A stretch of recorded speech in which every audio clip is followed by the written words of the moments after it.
नमस्कार मित्रांनो. कालच इंडिया विरुद्ध अफगाणिस्तान यांच्यामध्ये होणाऱ्या टेस्ट क्रिकेट आणि ओडीआय टुर्नामेंटसाठी स्क्वॉडची अनाउन्समेंट झाली. खास करून टेस्ट स्क्वॉडच्या बाबतीत बोलायचं झालं ना, तर माझ्या दृष्टीने फारच निराशाजनक स्क्वॉड आहे हा. असं मी का म्हणतोय याच्यासाठी एकदा स्क्वॉड बघून घेऊया. अर्थात स्क्वॉडमध्ये काही काही ऑब्व्हियस नावं आहेत. शुभमन गिल, यशस्वी जयस्वाल, के.एल. राहुल, रिषभ पंत, कुलदीप यादव, मोहम्मद सिराज, प्रसिद्ध कृष्णा आणि त्याचबरोबर काही काही नवीन नावं सुद्धा आपल्याला दिसतात. मानव सुतार, गुरनूर ब्रार, हर्ष दुबे आणि ज्या नावांना घेऊन मी डिसअपॉइंट आहे ना, खास करून की मला खरंच कळत नाही ह्या पॉइंटला ही नावं अजूनही टेस्ट स्क्वॉडमध्ये कशी काय आहेत. ती नावं आहेत माझ्या दृष्टीने साई सुदर्शन, देवदत्त पदिक्कल आणि नितीश कुमार रेड्डी. म्हणजे ह्या तिन्ही प्लेयर्सच्या रेकॉर्ड्सच्या बाबतीत बोलायचं झालं ना, तर एक एक करून जर त्यांचे नंबर्स बघितले तर साई सुदर्शनचं फर्स्ट क्लास क्रिकेटमध्ये ॲव्हरेज आहे 38चं. त्याला ओडीआय टेस्ट क्रिकेटमध्ये त्याने डेब्यू केल्यापासून त्याने 6 मॅचेस खेळल्यात आणि त्याचे 27चं ॲव्हरेज आहे. ठीक आहे. मागच्या 50 वर्षामध्ये साई सुदर्शन हा एकमेव प्लेअर राहिलाय ज्याचं 40च्याही खाली ॲव्हरेज असताना टेस्ट क्रिकेटमध्ये ज्याला डेब्यू देण्यात आलेला आहे. म्हणजे खरंच एखादी व्यक्ती 38च्या ॲव्हरेजने, म्हणजे फर्स्ट क्लास क्रिकेटमध्ये ज्याचं 38चं ॲव्हरेज आहे आणि टेस्ट क्रिकेटमध्ये तर ज्याचं ॲव्हरेज 27चं आहे, या व्यक्तीला तुम्ही अजून कसे काय चान्स देऊ शकता, कुठल्या बेसिसवर ते चान्स देतात, हा काय क्रायटेरिया आहे, हे मला न कळणाऱ्यातलं गणित आहे टू बी ऑनेस्ट. म्हणजे त्या इंग्लंडच्या सिरीजमध्ये जेव्हा साई सुदर्शनला सिलेक्ट करण्यात आलं, करुण नायर सुद्धा त्या सिरीजमध्ये होता. दोघांचे परफॉर्मन्स इक्वली बॅड होते असं म्हणता येईल. म्हणजे करुण नायरकडे सुद्धा संधी होती, त्याने खूप काही त्याचं सोनं केलं नाही, पण साई सुदर्शनचे परफॉर्मन्स सुद्धा तेवढेच वाईट होते. पण करुण नायरला ज्या पद्धतीने आपण ट्रीट केलं की 4 मॅचेस नंतर आज करुण नायरचं कुठे नाव सुद्धा दिसत नाहीये आपल्याला आसपास इंडियन टेस्ट टीमच्या. जेव्हा तो डोमेस्टिक क्रिकेटमध्ये जाऊन कन्सिस्टंटली रन बनवतो आहे, डिस्पाइट दॅट त्याला आज कोणीही कन्सिडर करत नाहीये. पण साई सुदर्शनला मात्र चान्सवर चान्स कुठल्या बेसिसवर दिले जातात, ती अशी कुठली सो कॉल्ड आय टेस्ट आहे ज्याच्यामध्ये साई सुदर्शन सगळ्यांना पसंत पडतोय. म्हणजे ऑनेस्टली बोलायचं झालं तर इंग्लंडच्या त्या सिरीजच्या दरम्यान सुद्धा ना, तुम्ही जर काही प्लेयर्सचे इंटरव्ह्यूज पाहिलेत ना, म्हणजे एक्सपर्ट्सचे, रिटायर्ड प्लेयर्सचे, एक्स प्लेयर्सचे, की साई सुदर्शनची इतकी सुंदर बॅटिंग आहे, इतका सुंदर त्याने डिफेन्स केला, इतका सुंदर तो चालतो, इतका सुंदर तो बसतो, इतका मॅच सुरू व्हायच्या आधी. म्हणजे दिनेश कार्तिकचा मी एक इंटरव्ह्यू ऐकला होता ज्याच्यामध्ये दिनेश कार्तिकने त्याचं केवढं गुणगान गायलंय की किती तो सरळ बॅटने डिफेन्स करतो, किती त्याचं डोकं असं बरोबर बॅटच्या हँडलच्या वरती बरोबर असताना डोळे बॉलच्या बरोबर वरती असतात आणि त्याचे पाय कसे दोन्ही इक्वी डिस्टंट आणि इक्वल अँगलला उभे असतात आणि तो कसं मॅचच्या आधी अर्धा तास इतकं छान मेडिटेशन करतो, इतकं छान व्हिज्युअलायझेशन करतो वगैरे, असं इतकं गुणगान मी त्याचं पाहिलंय. अरे पण केल्यात तर 30च रन ना. म्हणजे 30 रनसाठी टेस्ट क्रिकेटमध्ये एवढं कौतुक मी आयुष्यात कुणाचं होताना नाही पाहिलं की ज्या माणसाने 30 रन बनवल्या त्याचं इतकं कौतुक केलं जातंय. तुम्हाला जेव्हा त्याचे इतके सगळे गुण दिसत होते ना, इंग्लंडने त्याला पहिल्या मॅचपासून पकडला होता की त्याचं डोकं पडतं, म्हणजे त्याचा बॅलन्स जातो, त्याचं डोकं असं पुढे पडतं, तर त्याच्या पायावर बॉल टाकून त्याने फ्लिक मारला तर त्यांनी तो फिल्डर लावून ठेवला होता कॅच पकडायला. दोनदा साई सुदर्शन, एकदा फ्लिक मारून आणि एकदा विकेट किपरकडे लेग साईडला कॅच देऊन आउट झाला. हे त्याचे काही खूप ऑब्व्हियस विकनेस इंग्लंडने त्या सिरीज मध्येच एक्सपोज केले होते. शॉर्ट बॉल अगेन्स्ट त्याचा एक प्रॉब्लेम आहे, हा त्या सिरीजमध्ये लक्षात आलं होतं. आणि त्याही पेक्षा जर सर्वात मोठी गोष्ट लक्षात आली होती तर ती ही की त्याला त्याचा स्वतःचा टेस्ट गेम माहीत नाहीये. त्याची प्रत्येक इनिंग जी मी पाहिली त्या सिरीजच्या दरम्यान 4 मॅचेसमध्ये त्याला चान्स मिळाला. त्या इनिंगमध्ये की मी आता सगळं डिफेंड करणार आहे, मी आता सगळे बॉल खाणार आहे, मी पुढला चेतेश्वर पुजारा बनणार आहे. अरे पण चेतेश्वर पुजारा जेव्हा डिफेन्स करायचा ना, चेतेश्वर पुजाराकडे हा पण ऑप्शन होता की तो कुठल्या बॉलवर रन सुद्धा स्कोर करणार आहे. तो जर स्टेप आउट करून सुद्धा स्पिनर्सला जेव्हा डिफेंड करायचा तेव्हा तो वाट बघायचा की कुठेतरी तो शॉर्ट बॉल टाकेल स्पिनर ज्याच्यावर मी चौका छक्का मारेन. हा त्याचा रन स्कोर करायचा प्लॅन सुद्धा होता. साई सुदर्शनचा तशा पद्धतीचा कुठलाही गेम प्लॅन मला आत्तापर्यंत त्याला तो बॅटिंग करत असताना दिसला नाही. तो 10 शॉर्ट बॉल सोडेल आणि त्याच्यानंतर तो अचानक डिसाईड करतो की आता मी ते शॉर्ट बॉल मारायला सुरुवात करणार आहे आणि तो मारायला जातो आणि तो ते आउट होऊन जातो. तो डिसाईड करतो की मी आता एकदम डिफेन्सिव्हलीच खेळणार आहे, मी रन काढणारच नाही.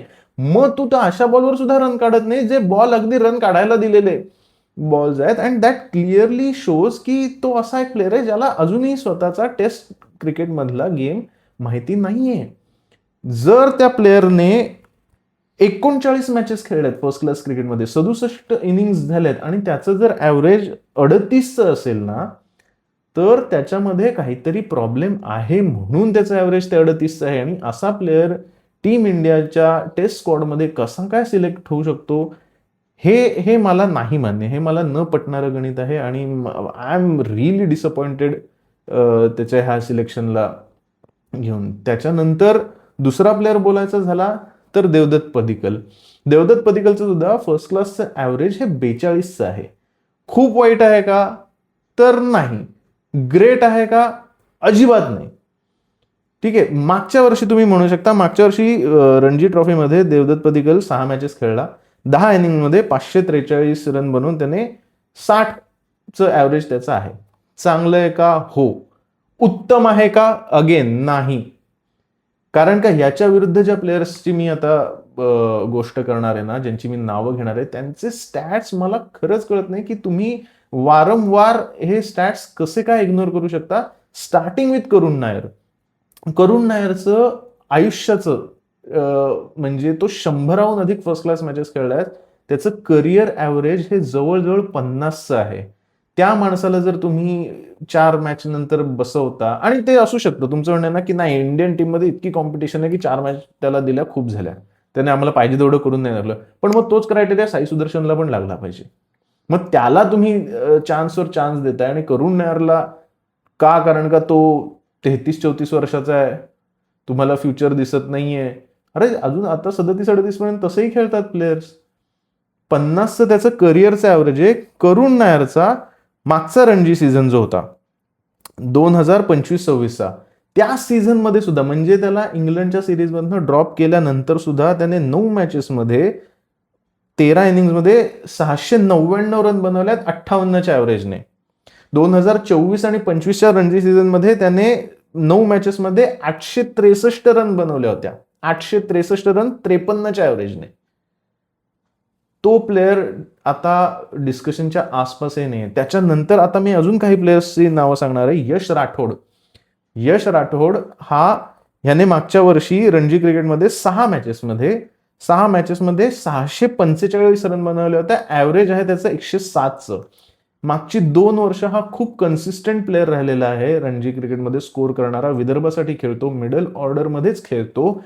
24-25च्या रणजी सीझनमध्ये विदर्भ टायटल जिंकण्यामागचं सर्वात मोठं कारण यश राठोड होता. कारण का त्या सीझनमध्ये तर त्याने 10 मॅचेसमध्ये 960 रन स्कोर केल्या होत्या 53च्या ॲव्हरेजने. 2 वर्षामध्ये 16 मॅचेसमध्ये ह्या माणसाने जवळजवळ 1,500 रन स्कोर केलेले आहेत. पण त्याला इंडियन टेस्ट टीममध्ये कॉल नाहीये का?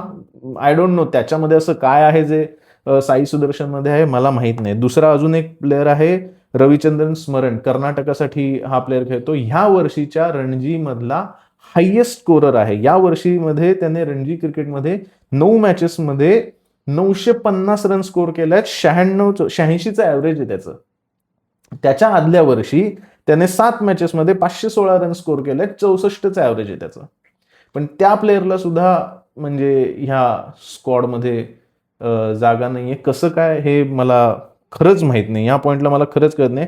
म्हणजे अभिमन्यू ईश्वरन, सरफराज खान यांची तर आता चर्चा सुद्धा बंद झाली आहे. म्हणजे त्यांच्या करिअरमधला, त्यांच्या बॅटिंगमधला पीक येऊन आता ते उतरणीला लागले, तरी त्यांना टीम इंडियामध्ये चान्स मिळाला नाही. सरफराज खानला मिळाला. त्याने असं काय चुकीचं केलं की त्याला बाहेर काढण्यात आलं. मग तो काहीतरी रॅन्डम वावड्या आल्या की तो न्यूज लीक करतो, हे करतो. मग ते झालं. मग ते आलं की नाही त्याचं वजन जास्त आहे, मग त्याने वजन कमी केलं. वजन कमी करून ह्या वर्षीच्या स्मॅटमध्ये त्याने जवळजवळ 200च्या स्ट्राईक रेटने तो मुंबईचा हायेस्ट स्कोरर होता सय्यद मुश्ताक अली ट्रॉफीमध्ये, T20मध्ये.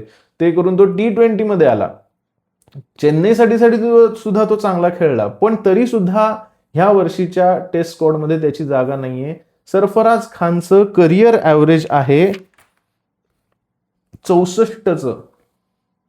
61 मॅचेस तो माणूस खेळलेला आहे रणजी ट्रॉफीमध्ये आणि त्याचं करिअर ॲव्हरेज मागचा सीझन ज्याच्यामध्ये त्याने डबल सेंचुरी मारली तो त्याच्यासाठी फार मोठा खास सीझन नव्हता. तरी सुद्धा त्याचं रणजीमधलं करिअर ॲव्हरेज 64चं आहे. पण तो प्लेअर सुद्धा म्हणजे त्याला टेस्ट टीममध्ये जागा नाहीये. का नाही? आता तर त्याचं वजनही कमी झालंय. का नाहीये ह्याचे काय क्रायटेरिया मला खरंच कळत नाही. त्यामुळे त्यांच्यावर साई सुदर्शन आणि देवदत्त पदिक्कलने असं काय केलंय की ह्या प्लेयर्सच्या वर करुण नायर, स्मरण, यश राठोड, सरफराज खान यांच्यावर ह्या 2 प्लेयर्सना टेस्ट टीममध्ये का सिलेक्ट केलं जातंय? काय अर्थ आहे मग ते आपल्या रणजी ट्रॉफीचा, आपल्या फर्स्ट क्लास स्ट्रक्चरचा, की का लोकांनी हे जे म्हणजे काय म्हणूया ना, ज्यांचा पिंड टेस्ट क्रिकेटचा आहे, जे 4-4 दिवस वर्षाला 10-10, 15-15 टेस्ट मॅचेस रणजी ट्रॉफीमध्ये खेळून घासतायत, त्या काय म्हणूया डस्टी पिचेसवर बॉलिंग करतायत, बॅटिंग करतायत 1.5 दिवस. त्यांनी ते करून काय अचीव होतंय? जर तुम्ही ते प्लेयर्स सिलेक्ट करणार आहात जे IPL मध्ये तुम्हाला चांगलं करून देत आहेत, कारण का ह्या 4ही प्लेयर्सपेक्षा साई सुदर्शन आणि देवदत्त पदिक्कलने काय चांगलं केलंय? तर त्यांना IPLचं एक मस्त कॉन्ट्रॅक्ट आहे. ते 2 चांगल्या टीमकडनं खेळतात आणि त्या 2 चांगल्या टीमसाठी ते चांगलं परफॉर्म करतात. आत्ताच्या घडीला अनफॉर्च्युनेटली हे म्हणावं लागतंय की त्यांची वर्णी टेस्ट टीममध्ये ह्याच्यासाठी लागते कारण का ते IPL मध्ये चांगलं परफॉर्म करतात. ह्याच्या पलीकडे दुसरं कुठलंही लॉजिकल एक्सप्लेनेशन मला तरी दिसत नाहीये ह्या प्लेयर्सचं टीममध्ये असण्यामागे. आणि खरंच खूप मोठी डिसअपॉइंटिंग गोष्ट आहे इंडियन बॅट्समनसाठी, इंडियन टेस्ट टीमसाठी. आणि हा अप्रोच जो राहिलाय मागच्या काही काळात साई सुद्धा ह्या प्लेयर्सना बॅक करण्यात, हा आपल्याला येऊन चांगला भोवला आहे. मागच्या since that New Zealand white wash India 17 matches खेळली आहे, 2 मॅचेस ड्रॉ झाल्या, 10 मॅचेस आपण हरलोय आणि 5च मॅचेस आपण जिंकलोय. त्या 5 मध्ये सुद्धा 2 मॅचेस वेस्ट इंडिज विरुद्ध होत्या. म्हणजे त्या जर 2 मॅचेस काढल्या तर आपलं रेकॉर्ड अजूनही वाईट आहे. काय करायचंय ते टायमिंग आणि ती बॅकलिफ्ट आणि तो स्टान्स आणि ती पोज आणि काय म्हणूया perfect alignment of head and shoulder and knees. जर का तुमचे ते प्लेयर त्या प्लेयर्समध्ये टेस्ट मॅचचं टेम्परामेंटच नसणार आहे. हेच प्लेयर्स होते ना त्यावेळी सुद्धा तुमच्या स्क्वॉडमध्ये, पण त्यांचं ते टेम्परामेंट नाहीये. सरफराज खानची, अभिमन्यू ईश्वरनची बॅटिंग तुम्हाला कदाचित तितकी अट्रॅक्टिव्ह आणि स्टायलाइज नाही दिसणार. पुजाराची सुद्धा नव्हती दिसत कधी, पण पुजारा रिझल्ट देत होता. सरफराज खानची सुद्धा तुम्हाला नाही दिसणार, पण जर का तो माणूस वर्षानुवर्ष 800, 900 रन स्कोर करतोय रणजी क्रिकेटमध्ये, याचा अर्थ तुमच्या दिसण्याच्या पलीकडे सुद्धा त्या माणसामध्ये काहीतरी आहे ज्याच्या बेसिसवर तो रन स्कोर करतोय. तुम्ही त्याला कधी रिवॉर्ड करणार? तुम्ही तुमच्या नजरेला त्याचं टॅलेंट दिसत नसेल, पण त्याच्या नंबर्समध्ये त्याचं जे टॅलेंट दिसते ते तर तुम्ही बघा. वेळ येईल तेव्हा तुम्ही एखाद्याचे नंबर्स बघता, वेळ येईल तेव्हा तुम्ही त्याचं काय म्हणूया ती सो कॉल्ड आय टेस्ट बघता. त्यामुळे हे 2 प्लेयर्स आणि त्याच्यानंतर तिसरा प्लेअर जो आहे नितीश कुमार रेड्डी. म्हणजे आत्ताच्या घडीला नितीश कुमार रेड्डी नक्की कोण आहे? की तो बॅट्समन आहे, टेस्ट बॅट्समन आहे जो बॉलिंग करू शकतो, का बॉलर आहे, पेस बॉलर आहे जो बॅटिंग करू शकतो? कारण का त्याचे नंबर बघितले तर तो दोन्ही नाहीये. आणि मी हे टेस्ट क्रिकेट बद्दल बोलतोय. मी आत्ताच मागच्या एका व्हिडिओमध्ये म्हटलं होतं की नितीश कुमार रेड्डी हार्दिक पांड्याची रिप्लेसमेंट म्हणून आता आपण म्हणू शकतो की रेडी व्हायला लागलेला आहे किंवा रेडी आहे म्हणा अगदी. पण ते व्हाईट बॉलसाठी होतं कारण का हार्दिक पांड्या सुद्धा रेड बॉल खेळत नाही. नितीश कुमार रेड्डीचं ॲव्हरेज, बॅटिंग ॲव्हरेज आहे 38 मॅचेस खेळलाय, त्याचं बॅटिंग ॲव्हरेज आहे 64 इनिंगमध्ये 25चं बॅटिंग ॲव्हरेज आहे. आणि तो ह्या टीममध्ये बॅट्समन म्हणूनच आहे. कारण सांगतो, कारण का अजित आगरकर यांना जेव्हा विचारण्यात आलं की आकिब नबी का नाही आहे ह्या प्लेअरमध्ये, हा प्लेअर का नाही आहे ह्या टीममध्ये, तेव्हा ते म्हणले की नाही, इंडियामध्ये एवढ्या पेस बॉलर्सची गरज नसते, सो आम्ही 3 पेस बॉलर सिलेक्ट केलेत. कोण 3 पेस बॉलर आहेत? तर गुरनूर ब्रार, मोहम्मद सिराज आणि प्रसिद्ध कृष्णा. हे जर 3 पेस बॉलर म्हणून तुम्ही सिलेक्ट केलेत, याचा अर्थ तुम्ही नितीश कुमार रेड्डीला बॅट्समन म्हणून बघताय. म्हणजे तुम्ही एका 25चं ॲव्हरेज असणाऱ्या प्लेअरला टेस्ट टीममध्ये बॅट्समन म्हणून सिलेक्ट करताय. आणि ते बरोबर आहे इन द सेन्स, कारण का तो जर आपण एकदा प्लेइंग 11 बनवायला गेलो ना, तर तुमच्या लक्षात येईल की तो नंबर 6 किंवा 7लाच बॅटिंग करणार आहे. जर 6-7ला कोणी खेळत असेल तर ती व्यक्ती टीममध्ये प्रायमरीली बॅट्समन म्हणूनच आहे किंवा बॅट्समन म्हणूनच असली पाहिजे, हे नक्की आहे. एकेकाळी त्या 6 आणि 7 नंबरवर लक्ष्मण आणि धोनी बॅटिंग करायचे. आज आपण ते 6 आणि 7 नंबर नितीश कुमार रेड्डी आणि वॉशिंग्टन सुंदर यांनी भरून काढतोय. वॉशिंग्टन सुंदरने, नथिंग अगेन्स्ट वॉशिंग्टन सुंदर, वॉशिंग्टन सुंदरने चांगलं केलंय का? 100%. पण म्हणून तो व्हीव्हीएस लक्ष्मण आहे का? अजिबात नाही.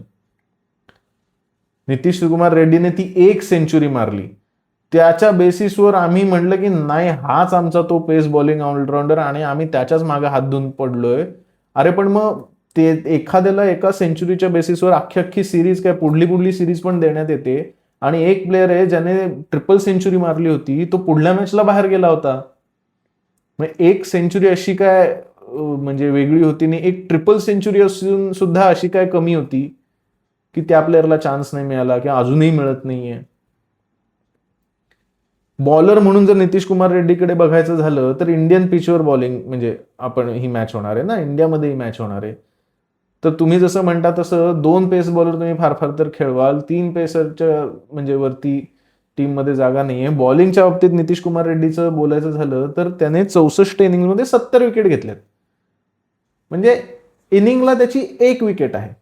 म्हणजे त्याचा फार तर सपोर्टिव्ह रोल आहे असं म्हणू शकतो. पण तुम्ही जर एखाद्या डिपार्टमेंटमध्ये सपोर्टिव्ह रोल करत असाल तर तुमचं दुसऱ्या डिपार्टमेंटमध्ये स्थान पक्क पाहिजे. म्हणजे मी पक्का बॅट्समन आहे आणि मी जर 60 इनिंगमध्ये 70 विकेट देत असेल ना, तर म्हणजे तो सगळा बोनस आहे. कारण का माझं टेस्ट म्हणजे मी बॅट्समन म्हणून माझं 45चं ॲव्हरेज आहे, 50चं ॲव्हरेज आहे. तर मी समजू शकतो. जसं की हर्ष दुबे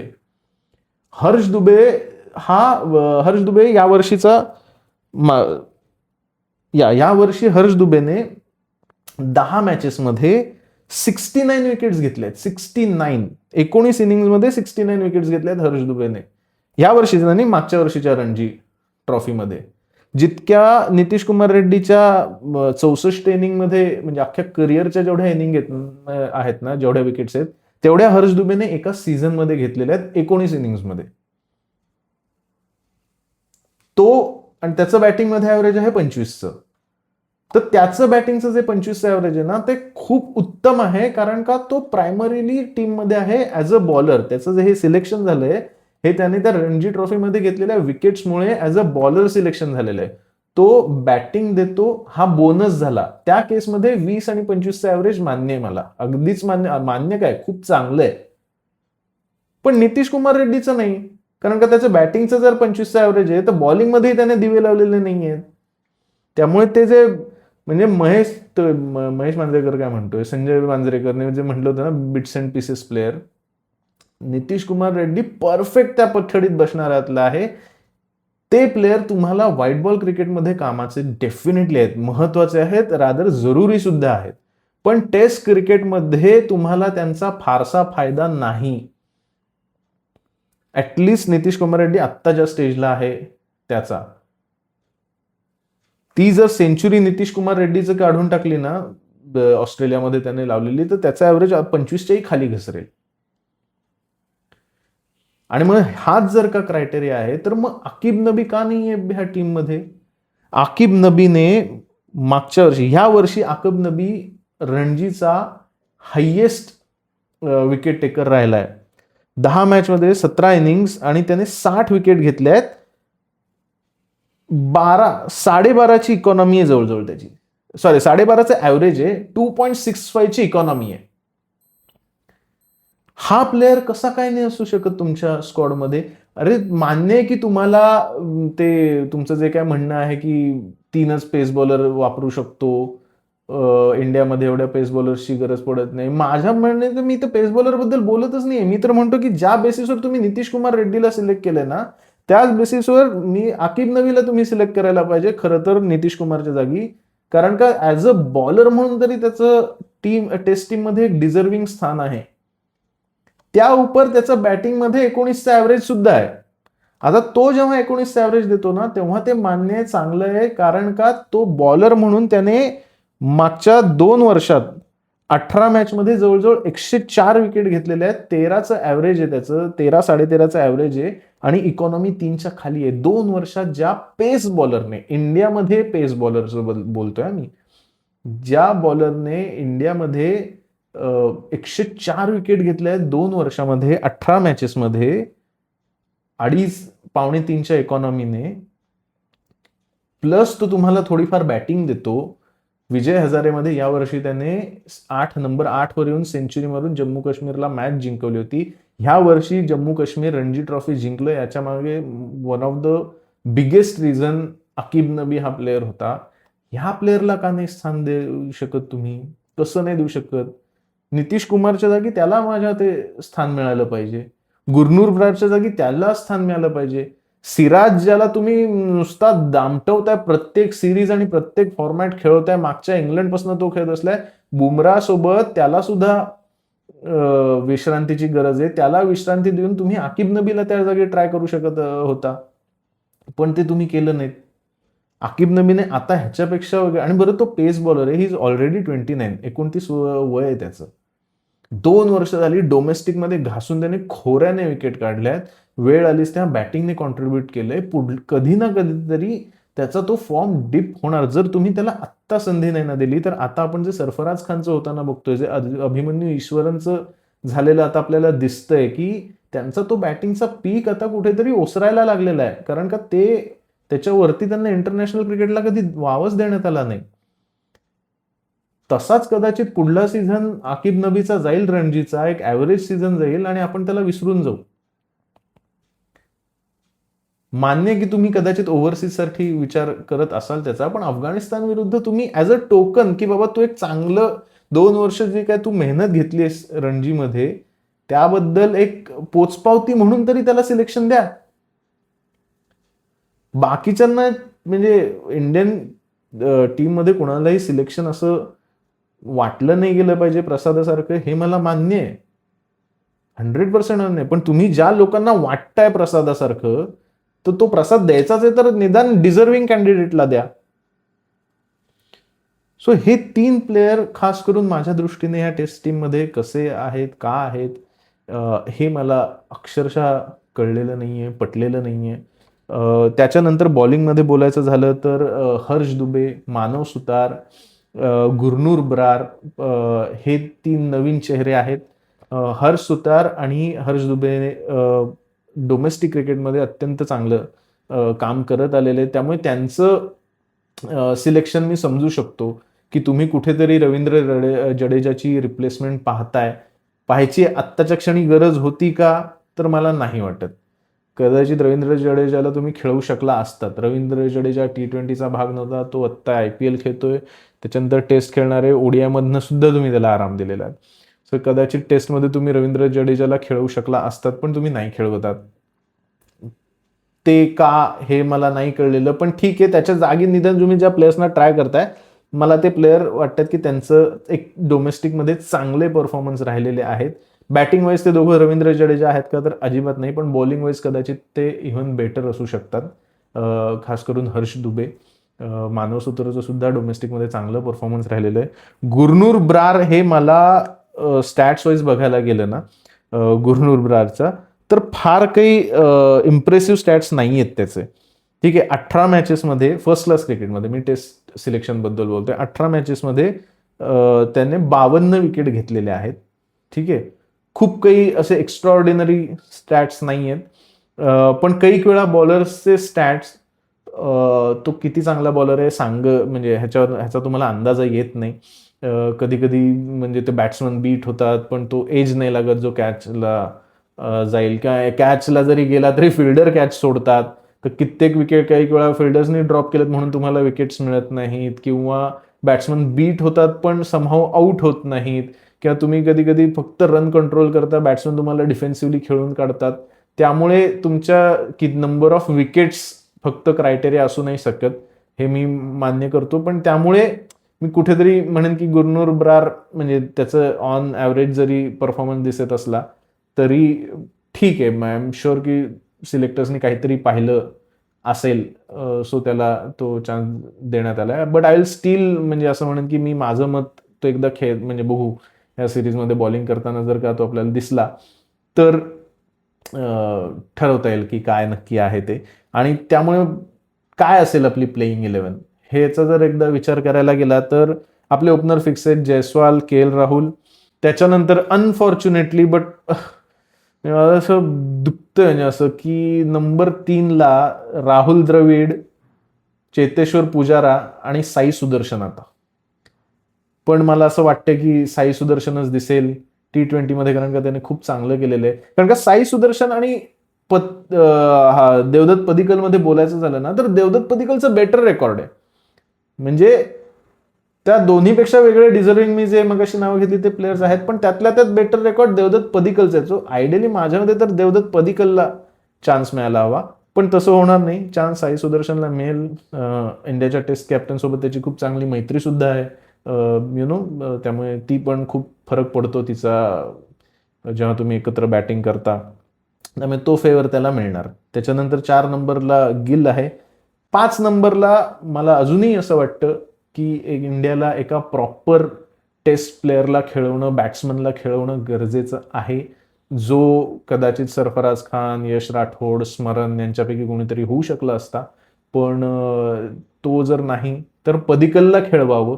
पण मला नाही वाटत की पदिक्कलला खेळवण्यात येईल नंबर 5ला, कारण का ती जागा रिषभ पंतला देण्यात आलेली आहे की बाबा रिषभ पंत आमचा नंबर 5 आहे. आपल्याकडे ऑब्सेशन आहे, जो कोणी नंबर 6-7ला चांगलं करेल त्यांना ते 5ला बॅटिंग करायची, 4ला बॅटिंग करायची. जे नंबर 1ला ओपनिंगला चांगलं करतील त्यांना आपण सिलेक्ट करून त्यांना नंबर 3 आणि 4ला बॅटिंग करवतो. सो जे 4 आणि नंबर 5ला ॲक्च्युअलमध्ये डोमेस्टिक क्रिकेटमध्ये, इंटरनॅशनल क्रिकेटमध्ये चांगलं करतात त्यांचं तर सिलेक्शन व्हायचा प्रश्नच येत नाही. तर आम्ही नंबर 6-7ला बॅटिंग जो चांगला करतो त्याला म्हणतो की तू नंबर 4-5ला करून दाखव, नाहीतर नंबर 1ला ज्याने केलेली असते त्याला घेऊन आम्ही म्हणतो की नाही तू नंबर 4ला कर. सो हा काय प्रकार आहे. त्याच्यामध्ये आपण रिषभ पंतला नंबर 7वरनं सुरुवात करता करता आता त्याला 5वर आणून बसवलाय. रिषभ पंत टेस्टमध्ये as a wicket keeper batsman म्हणून आत्तापर्यंतचा सर्वोत्कृष्ट प्लेअर आहे, ह्याच्यात मला शंका नाही. महेंद्रसिंग धोनीपेक्षाही उत्तम प्लेअर आहे, ह्याच्यात मला शंका नाही. पण नंबर 5ला फक्त प्लेअर म्हणून तो किंवा बॅट्समन म्हणून तो सर्वोत्कृष्ट बॅट्समन आहे का, तर मला असं वाटतं आपल्याला अजून ऑप्शन्स मिळू शकतात. सरफराज खान, स्मरण म्हटलं तसं राठोड, हे प्लेयर्स तिथे यांच्यावर कोणाला तरी चान्स मिळाला. इफ नॉट आता पदिक्कल आहे तर पदिक्कलला मिळावा, पण मला नाही वाटत ते होईल. कारण का नंबर 5ला रिषभ पंत येईल, मग त्याच्यानंतर नंबर 6ला नितीश कुमार रेड्डीला आणण्यात येईल आणि नंबर 7ला वॉशिंग्टन सुंदरला आणण्यात येईल. आता टेस्ट क्रिकेटमध्ये एकीकडे आपण 4-4 बॉलर घेऊन जायचो आणि त्याच्यावर आपलं काम व्हायचं, कारण का ते 4 बॉलर तेवढे चोख होते की ते 4 बॉलर असताना तुम्हाला बाकी काही गरज पडायची नाही. बाकी जर का कुणाला त्यांना थोडा आराम द्यायची वेळ आली तर तुमच्या पहिल्या 6मध्ये असे बॅट्समन होते जे बॉलिंग करू शकायचे. मग तो सेहवाग असेल, सचिन तेंडुलकर असेल, इव्हन सौरव गांगुली असेल, ते करू शकायचे बॉलिंग. पण आता ते गणित नाही होतं. त्यामुळे आता आपल्याला ते ऑब्सेशन झालं की नाही नंबर 6ला पण आमच्याकडे तो ऑलराऊंडर पाहिजे. तो ऑलराऊंडर असा असतो ना तो पूर्ण बॅट्समन आहे ना तो पूर्ण बॉलर आहे. नंबर 7ला सुद्धा तो ऑलराऊंडर असतो ना पूर्ण बॅट्समन आहे ना तो पूर्ण बॉलर आहे. सो असे आपण ते प्लेयर्स सिलेक्ट करायला लागलो आणि त्याच्यामुळे तो जो काय आपण ऱ्हास झालेला बघतोय ना खास करून मागच्या 2 वर्षामध्ये जी काय पडझड झाली आहे, ह्याचं वन ऑफ द रिझन मला वाटतं ते आहे की ते म्हणजे एक बिट्स अँड पीसेस प्लेअर पर्यंत मी समजू शकतो, पण जेव्हा तुम्ही ते 2-2, 3-3 भरायला लागता. हर्षित राणा पण टेस्ट खेळणार कारण का तो बॅटिंग देऊ शकतो, किंवा 8 नंबरला पण तो बॉलर आम्ही सिलेक्ट करणार जो बॅटिंग करू शकतो. हे जेव्हा तुम्ही त्या गणितांमध्ये फसता ना तेव्हा तुम्हाला ते आता जे काय झालं ना इंडियन टेस्ट टीमचं त्याचं कारण ते. तर त्यामुळे आपण नंबर 6ला नितीश कुमार रेड्डीला बघू. त्याच्यानंतर वॉशिंग्टन सुंदर असेल नंबर 7ला. कदाचित ते उलटं होऊ शकतं, 6 आणि 7 स्वॉप होऊ शकतो. हर्ष दुबे माझ्या मते येईल नंबर 8ला. त्याच्यानंतर कुलदीप किंवा मानव सुतार. म्हणजे मला ते वाटतं की मानव सुतारला खेळवावं, कारण का कुलदीपला आपण पाहिलंय. कुलदीपचा सध्याचा T20चा फॉर्म सुद्धा इतका हॉरिबल आहे की मला माहित नाही त्याला खेळवण्यात कितपत अर्थ आहे नाही. आणि तुम्ही जर जसं आगरकरनी म्हटलं की बाबा ही सिरीज आम्हाला ट्राय करायचे आहेत नवीन प्लेअर. आता तुम्हाला हर्ष दुबेनी मानव सुतारमध्ये जर ट्राय करायचंय तर दोघांना एकच टेस्ट मॅच आहे, तर दोघांनाही खेळवून बघा. दोघं खेळले तर तुम्हाला कळेल कोण आहे. मग एकालाच खेळवलं तर एकच टेस्ट मॅच आहे, संपला विषय. त्यामुळे दोघांना खेळा. कुलदीप बद्दल आम्हाला ऑलरेडी माहिती आहे. आणि गुरनूर ब्रार आणि प्रसिद्ध कृष्णा हे माझे 2 पेस बॉलर असतील या टीममध्ये. कारण का सिराजला मला खरंच वाटतं त्याला सुद्धा आराम द्यायची गरज आहे. त्याला ना कदाचित इतर त्या प्लेयर्स सारखं जमत नाही, पेस बॉलर सारखं, की बॉलिंग त्याला मागे जाता जाता परत उगाच जरा हॅमस्ट्रिंग जरा पकडायची किंवा डगआउटमध्ये जाऊन जरा आईसपॅक घेऊन बसायचं, खांद्याला लावून बसायचं. तो बिचारा तुम्ही 5 टेस्ट मॅच म्हणाल, 10 टेस्ट मॅच म्हणाल, त्या 10व्या टेस्ट मॅचच्या पण शेवटच्या दिवशी येऊन तो 145च्या ह्याने बॉलिंग टाकतो. जो काय असेल नसेल तेवढा दम लावून बॉलिंग टाकतो. बाउंड्रीवर सुद्धा जीव टाकून पडतो सुद्धा. बॉलर असून तो एकमेव बॉलर आहे जो पळत जाऊन डाईव्ह मारून बॉल अडवायचं काम वगैरे करतो. तर त्याला ते असं जरा ना जमत नाही की दाखवणं की नाही मला पण वर्कलोड मॅनेज केला पाहिजे. ते त्याला थोडी दुखणी खुपणी मध्येच एखादा गुडघा धरायचा वगैरे ह्या गोष्टी त्याला जरा करणं गरजेचं आहे, तरच त्याला ब्रेक देण्यात येईल. अदरवाईज मला नाही वाटत त्याला ब्रेक देण्यात येईल. पण ह्या सिरीजला मला वाटतं आता त्या गुरनूर ब्रारला सिलेक्ट केलाय तर खेळवा त्याला. सिराजला आराम द्या. सिराज आपल्याला माहिती आहे काय करू शकतो. टीम सुद्धा जी आहे ती अफगाणिस्तान आहे, त्यामुळे अशी फार मोठी चिंता नाही. आणि शेवटची जागा आहे ती प्रसिद्ध कृष्णाची. सध्या त्याचं प्रमोशन एक चालू आहे टेस्ट क्रिकेटमध्ये, त्याला काही करून खेळवायचं. सो ती प्रसिद्ध कृष्णाची जागा आहे. ही माझी प्लेइंग 11 असेल. तुम्हाला काय वाटतं खरंच ह्या टेस्ट स्क्वॉडबद्दल? खास करून साई सुदर्शनची या टेस्ट स्क्वॉडमध्ये खरंच जागा बनते का? त्याच्या जागी कुठल्या प्लेयर्सना आपण सिलेक्ट करू शकतो? कुठल्या प्लेअरला तुम्हाला वाटतं की या टेस्ट स्क्वॉडमध्ये सिलेक्ट करायला हवं होतं? आणि काय प्लेइंग 11 असेल याबद्दलची तुमची मतं मला जरूर कळवा कमेंट सेक्शनमध्ये. आणि चॅनलला सबस्क्राईब करा. आणि ह्या ODI सिलेक्शनबद्दल मी दुसरा एक व्हिडिओ बनवला आहे, तो सुद्धा तुम्ही या लिंकमध्ये पाहू शकता क्लिक करून. थँक्यू.